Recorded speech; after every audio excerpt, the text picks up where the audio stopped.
이 시간은 성경의 12의 혈류병을 앓는 여인의 믿음에 대하여 살펴보겠습니다. 12년 동안 혈류병으로 괴로운 생애를 살아온 이 여인은 모든 재산을 자신의 병을 치료하기 위하여 온갖 의사에게 다 허비했으나 불치병이라는 선고를 받았을 뿐입니다. 인간적으로 더 이상 희망이 없는 마지막의 상태였습니다. 그녀에게 세상은 더 이상 매력적인 것이 되지 못하였습니다. 세상에 좋다는 모든 것이 죽음 앞에서는 아무 의미가 없었던 것입니다. 이 세상의 것으로는 그녀에게 희망이 없었습니다. 그녀는 마음으로 모든 것을 정리하고 두려운 죽음만을 앞에 두고 있었습니다. 그때 그녀에게 희소식이 들려왔습니다. 그리스도께서 행하신 병자들의 치료의 소식을 듣게 된 것입니다. 그녀는 소망이 되살아나게 되었습니다. 그분께 갈 수만 있다면 자신의 병이 고침을 받을 수 있을 것이라는 확신을 갖게 되었습니다. 허약한 통증의 몸을 이끌고 그분이 가르치는 무리들이 있는 해변으로 나아가 군중을 뚫고 들어가려고 노력했으나 허사가 되었습니다. 그녀는 다시 레위 마태의 집에서 예수님을 또 따랐으나 여전히 그분께 가까이 나아갈 수가 없었습니다. 그녀가 거의 절망이 되었을 때 예수님께서는 무리를 해치고 그녀가 있는 곳으로 가까이 오셨습니다. 그녀는 예수님의 옷자락을 만질 위치에 있게 되었습니다. 드디어 그녀는 의사 앞에 서 있음을 알게 되었습니다. 그녀에게 절호의 기회가 왔습니다. 그녀는 그분에게 말할 수도 없고 그분을 붙들 수도 없었습니다. 그러나 고침을 받게 될 유일의 기회를 놓칠까 두려워서 그녀는 앞으로 밀고 나가면서 혼잣말로 그 겉옷만 만져도 구원을 받겠다 생각하고 그분의 옷자락을 간신히 만지는데 성공을 한 것입니다. 만일 그녀가 자신의 중한 병의 위급성을 알지 못하였다면 그녀는 결코 이와 같은 상황으로 자신을 그 지점에 두지 않았을 것입니다. 이 일은 우리에게 영적으로 큰 교훈이 됩니다. 자신이 죽을 환자라는 것을 안다는 것은 의원이 필요함을 깨닫게 되는 것입니다. 이 일은 자신의 죄된 이기심으로 인하여 썩어가고 있는 환자라는 것, 도저히 구제할 수 없는 불치의 환자라는 것을 알게 될 때 의사를 필요로 하는 간절함이 더해지게 될 그러한 심령이 되는 것입니다. 심령이 가난한 자는 하나님을 구하게 됩니다. 그 기도는 천국이 이루어질 복이 이르러 오게 됩니다. 이 기도가 우리의 기도가 되어야겠습니다. 이 여인은 태어나면서부터 인생의 크고 작은 일들과 그간에 겪은 갖은 고초와 고통의 긴 시간을 보내게 되었습니다. 그러나 인생의 목적을 이루는 것 같았으나 찾아오는 것은 병든 몸이라는 것을 알게 되었습니다. 자신이 질병이 없을 때는 굳이 의원을 찾을 필요가 없었으나 서서히 몸이 병이 들자 병의 심각성을 알게 될 때까지는 오랜 세월이 걸린 것입니다. 몸의 극도의 쇠약함과 통증과 증상이 나타나자 그녀는 의원을 찾기 시작한 것입니다. 이 의원을 다 찾았지만 헛것이라는 현실을 깨닫게 되기까지는 많은 시간이 걸렸습니다. 우리의 영적 상태도 태어나면서부터 인생의 크고 작은 일을 통하여 계속적으로 그리스도가 필요하다는 것을 알려주는 사인이 있어 왔습니다. 그러나 우리는 필요를 전혀 느끼지 못하고 살아온 것입니다. 우리의 인생의 목적이 그리스도를 만나는 것이 아니라 세상에 자기의 뜻을 이루는 것이 목적이 되었기 때문입니다. 그러나 인생의 우여곡절을 거쳐서 나이가 점점 들면서 찾아오는 것은 그간 이루어 놓은 목적들은 모두 헛것이며 의지하였던 것들은 가치가 없는 것이라는 것을 깨닫게 됩니다. 이제 영적인 병들이 찾아오게 됩니다. 모든 것들이 허무하고 어느 누구도 채울 수 없는 외로움과 점점 허약해지는 육체와 마음을 보게 되며 속절없음을 깨닫게 됩니다. 그러나 여전히 의원이 필요한 줄을 모르고 있습니다. 마음의 절박성도 아직 느끼지 못하고 있습니다. 육체의 죽음 앞에서야 비로소 우리는 영적 의원이신 그리스도를 간절히 필요하게 느끼게 됩니다. 태어나면서부터 죽기 직전까지 계속되는 시간들을 자세히 살펴보게 되면 모두 회개를 위한 시간입니다. 그리스도를 절실히 필요하며 부르짖게 되는 깊은 회개는 대부분 육체의 죽음 앞에서 이르러 오게 됩니다. 자신의 심령이 병이 깊다는 것을 알고 죽은 상태가 되었다는 것을 알게 될 때 깊은 회개가 오게 됩니다. 그러한 면에서 육체는 영적 건강을 위한 훌륭한 도구가 됩니다. 미련한 우리는 회개의 시간으로 우리 생애의 시간을 거의 다 차지하고 있습니다.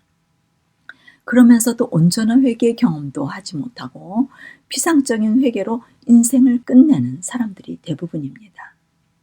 그리스도의 옷자락을 만지는 사람들은 아주 극히 적은 사람들입니다. 그래서 청함을 받은 사람은 많지만 택함을 입은 사람이 적다는 표현이 아주 적합한 표현입니다. 그분의 옷자락을 만지는 순간 자기가 나았다는 것을 알게 되었습니다.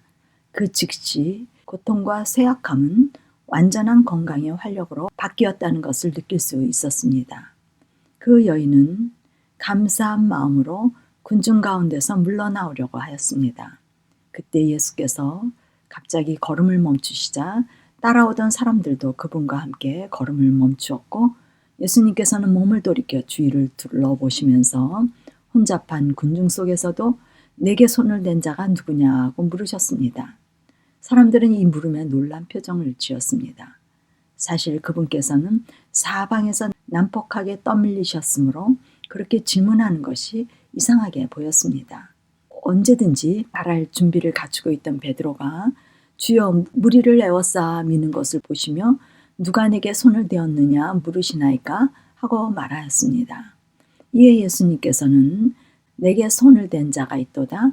이는 내게서 능력이 나간 줄 알미로라 라고 말씀하셨습니다.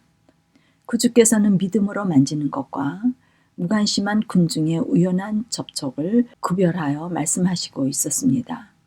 이렇게 귀한 믿음의 접촉에 대하여 아무런 언급 없이 그냥 지나쳐서는 안 될 것이었습니다.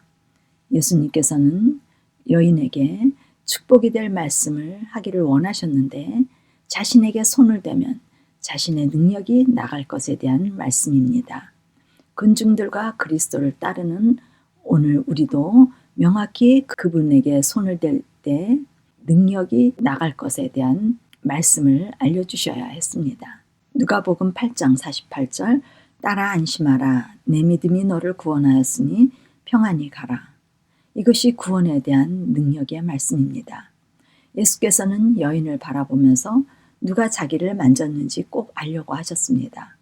숨길 수 없음을 알자 그녀는 떨면서 앞으로 나와 그분의 발 아래 엎드렸습니다. 그녀는 감사의 눈물을 흘리면서 자기가 고통당한 이야기와 어떻게 고침을 받았는가를 말하였습니다. 그녀는 죽음을 각오로 예수를 한 번만 만질 수 있다면 죽어도 좋다고 생각하며 그 한 번의 만짐에 자신의 일생의 믿음을 집중하였던 이야기와 그분의 옷자락을 만지자마자 온몸의 활력을 얻고 회복된 것을 느낄 수 있었던 것과 자기 생애를 온전히 그분께 맡기며 생애하기로 결심하게 된 이야기를 말하였습니다. 예수께서는 부드럽게 따라 안심하라 내 믿음이 너를 구원하였으니 평안히 가라 하고 말씀하셨습니다. 이렇게 하여 그녀가 그리스도를 만나 구원을 받게 됩니다. 이 여인이 구원을 받게 된 이야기는 그리스도를 만나게 되는 우리의 이야기입니다. 우리도 그분으로부터 구원을 얻으려면 믿음을 발휘해야 합니다. 믿음은 100%의 신뢰를 말합니다. 전적인 맡김입니다. 모든 것을 가치없이 여기며 잊어버리고 전념할 수 있는 마음입니다. 이 여인은 잡념이 없이 자신의 구원은 전적으로 그리스도께 있다고 생각하는 일념으로 그리스도께 다가온 사람입니다. 그녀가 그리스도께 다가옴이 없이 그녀를 바로 만나도록 허락하지 않으셨습니다. 그분은 그녀의 마음을 아셨고 그녀를 바로 찾아갈 수도 있었습니다. 그러나 그분은 그녀가 자신을 찾아오도록 기다리시고 그녀가 모든 어려움에도 불구하고 찾고자 하는 열망과 일념으로만 그리스도를 만날 수 있다는 교훈을 우리에게 주시고자 하는 것입니다. 그리스도가 모든 것이 될 때 사랑은 이루어질 수 있습니다. 믿음으로 그리스도를 붙드는 조건입니다. 제자들은 그리스도를 쫓아다녔지만 전적인 신뢰로 전념하지 않았습니다. 그들의 마음은 잡념과 생각이 많았습니다.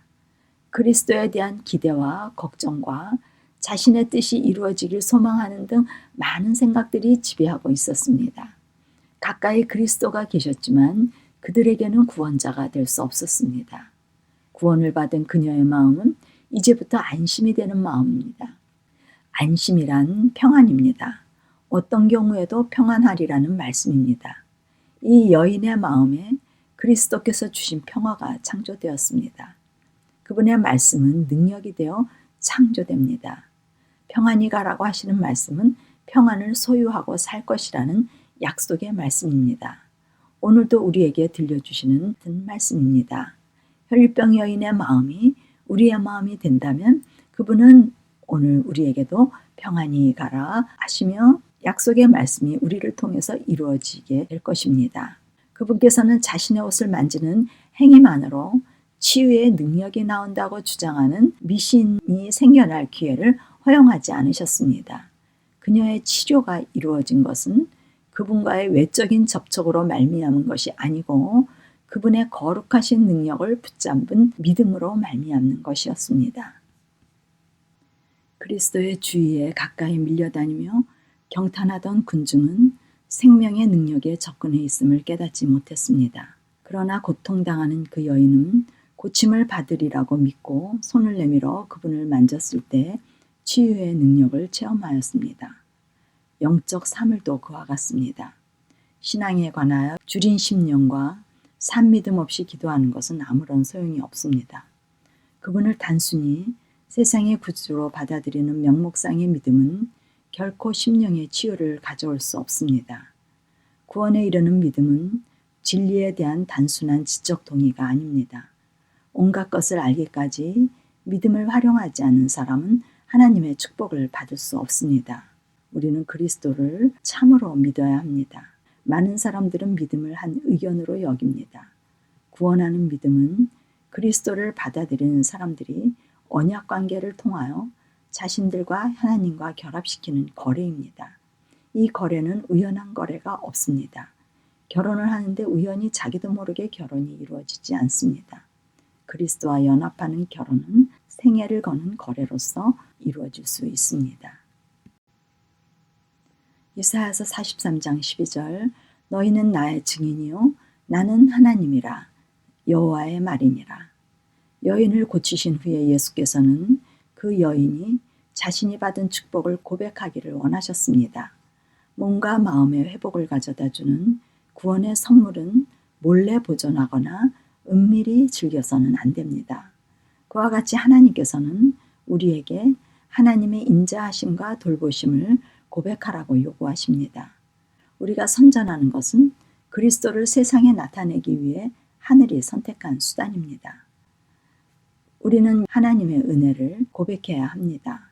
그러나 가장 효력 있는 것은 우리 자신의 경험에 대한 증언입니다. 우리는 자신 속에 있는 하나님의 능력의 역사를 드러내는 하나님의 증인들입니다. 각 개인은 모든 다른 사람들과 구별되는 생애를 살면서 본질적으로 모두 다른 경험을 하고 있습니다. 하나님께서는 우리 자신의 개성으로 특징 지어진 간증을 상달시키기를 원하십니다. 그리스도와 같은 생애가 밑받침이 될 때 하나님의 은혜의 영광을 찬송하는 귀중한 고백이 되며 영혼의 구원을 위하여 역사하는 강력한 능력이 될 것입니다.